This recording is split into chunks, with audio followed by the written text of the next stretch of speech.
All right, so we're gonna make another segment tonight. I had some difficulty choosing what it was that I wanted to make a segment about, but I settled on this one topic.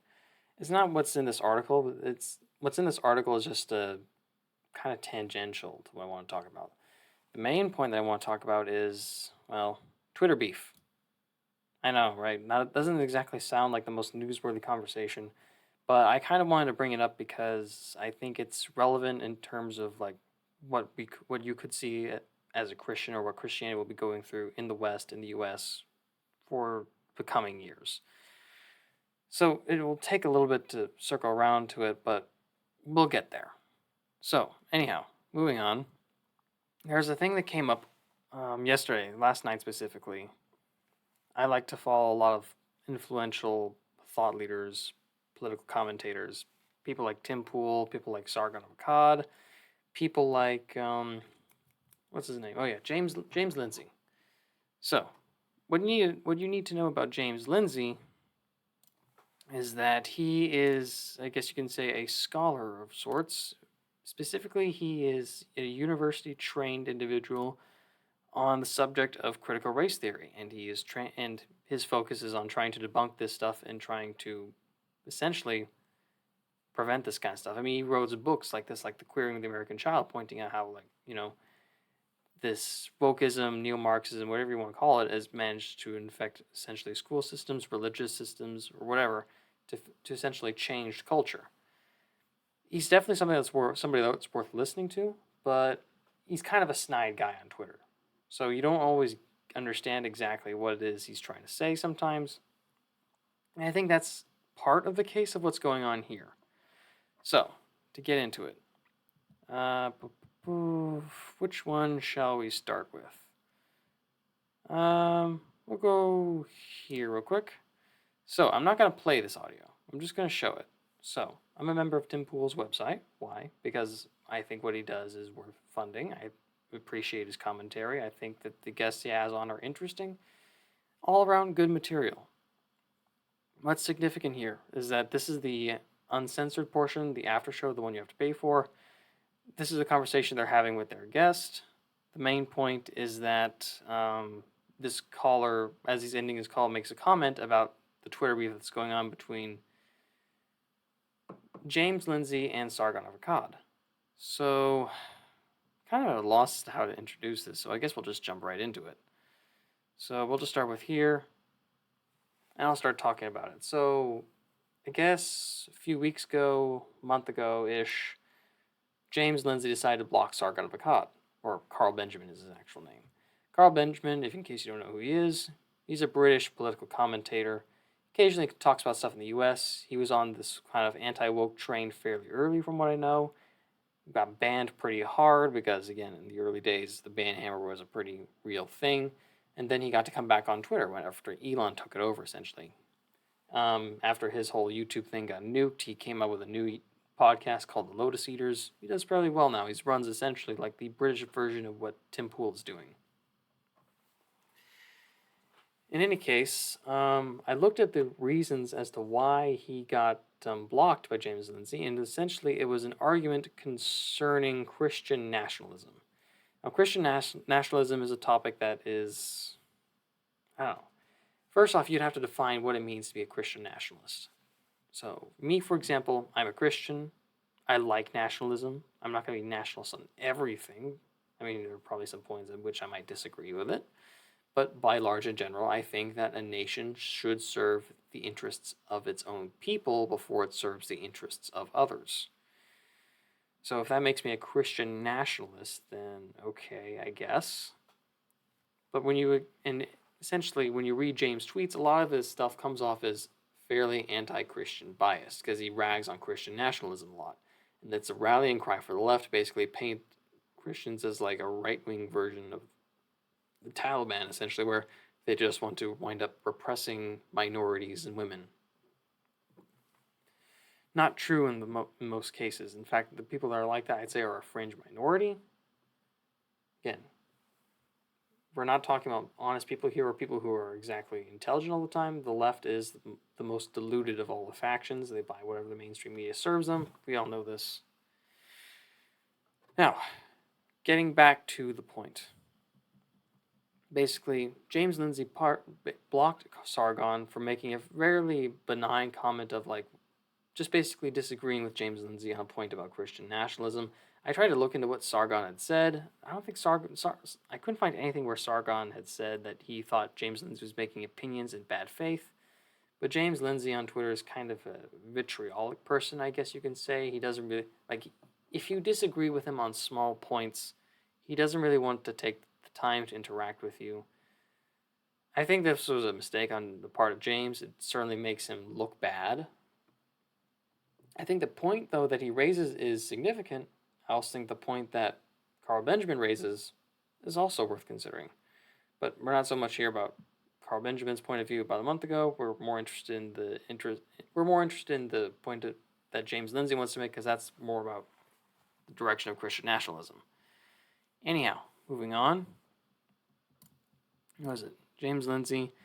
Basically, it got brought up on Tim Pool's show. Basically, the caller said, hey, maybe you can ask Phil Labonte, one of Tim's guys, maybe you can mend the rift between James Lindsay and Carl Benjamin. Again, James Lindsay, not a guy who really wants to mend rifts. He's when he thinks he's right. He doesn't even want to deal with you. Basically, like even here, he says he'll block Tim if Tim says stuff that he disagrees with enough at some point. Tim says, no, you're mischaracterizing what I said. Basically, Tim criticizes James Lindsay for what he does. All his posts where he basically just shuts down anyone that kind of disagrees with him. And then makes snide comments on Twitter. But again, that's James on Twitter. So here's basically the tweet thread that James put out today, 10 hours ago, as you can see. It actually gets more intelligent when he actually takes the time to break it down. And these tweet threads are worth reading. X threads, I guess now. Whatever. Doesn't matter. Moving on. Okay, so last night, prompted by a Super Chat question, Tim Cast indicated that he doesn't really like it when I talk about Operation Christian Nationalism because he doesn't think it's relevant or important because Biden has power or something. This is a common misconception. Probably the most common misconception about Operation Christian Nationalism is that we shouldn't pay attention because it's a small fringe, a boogeyman, not real, not going to get power anyway, etc. But this all misses the point. It's straight not knowing what's going on. Operation Christian Nationalism is happening real and significant, not because it's huge or likely to gain power, but because of what it's designed to do as a set of political warfare operations against our nation. It doesn't have to be big to be extremely effective. Like it or not, my talk about it isn't the result of getting trolled online. It's an op, I know it's an op, and as an op, it's built around a movement of a few thousand activists who have published books, have significant names, and money behind them, and are targets of the government. You might not have heard of it, but that doesn't mean it's not real. Rob Reiner, with his intelligence community connections, is making a film about it for no reason. James Carville isn't going on TV and warning Democrats about it for no reason. There's a J6 report about it too. I think he links to it a couple times here, or at least provides images here and here. People like Tim seem to think if I don't misrepresent him, it's small and fringe and has no chance of taking power. No ish, that's not its purpose. Its purposes are otherwise. Among them is to create a boogeyman for Democrat voters, but also include a few others.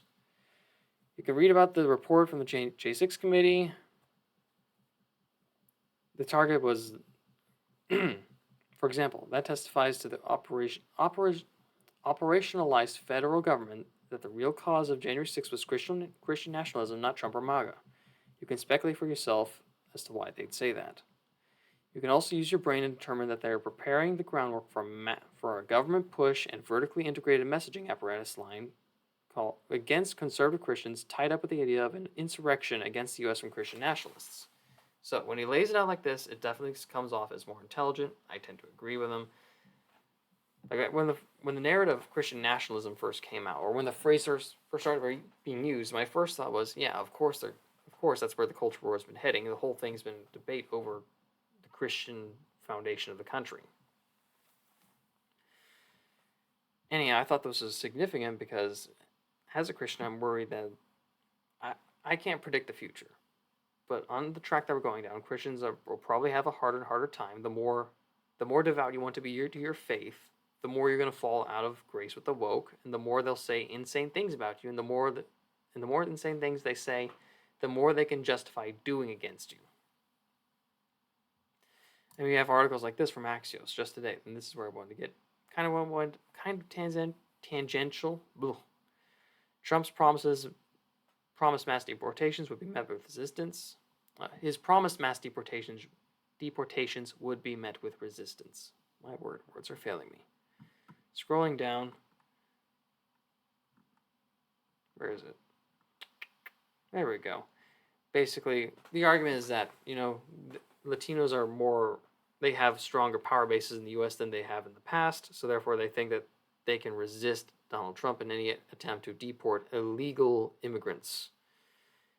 And basically, Axios here is basically saying that Republicans are siding with Trump at the state level and that Christian nationalists are basically threatening violence against Latinos or illegal immigrants, which is absurd.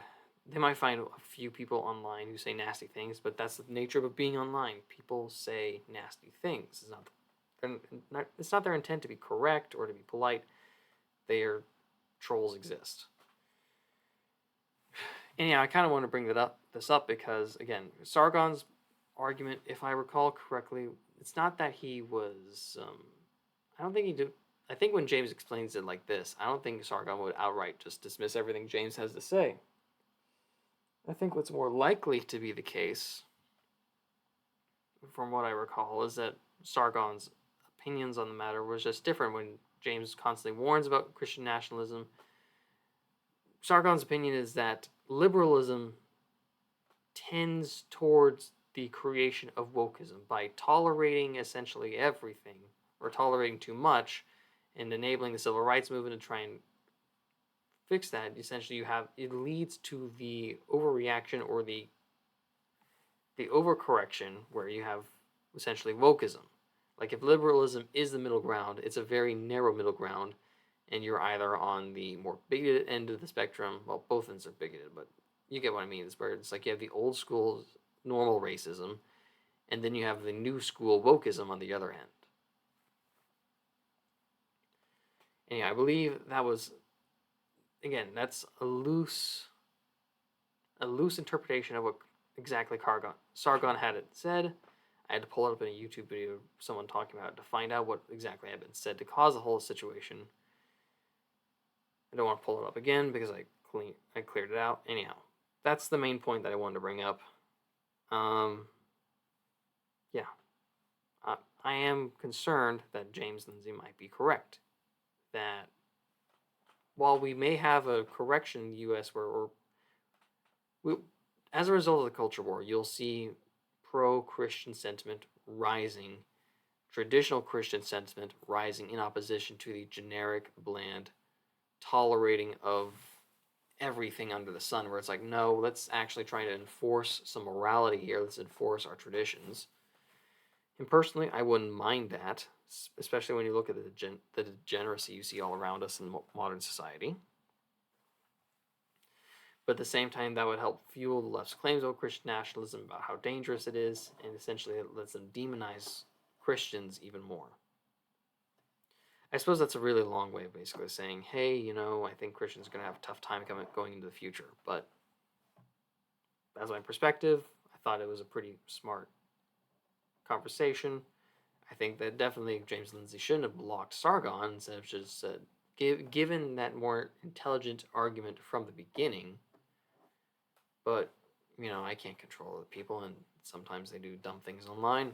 Sometimes they like to be trolls or whatever. I don't know. Anyhow, thanks for listening.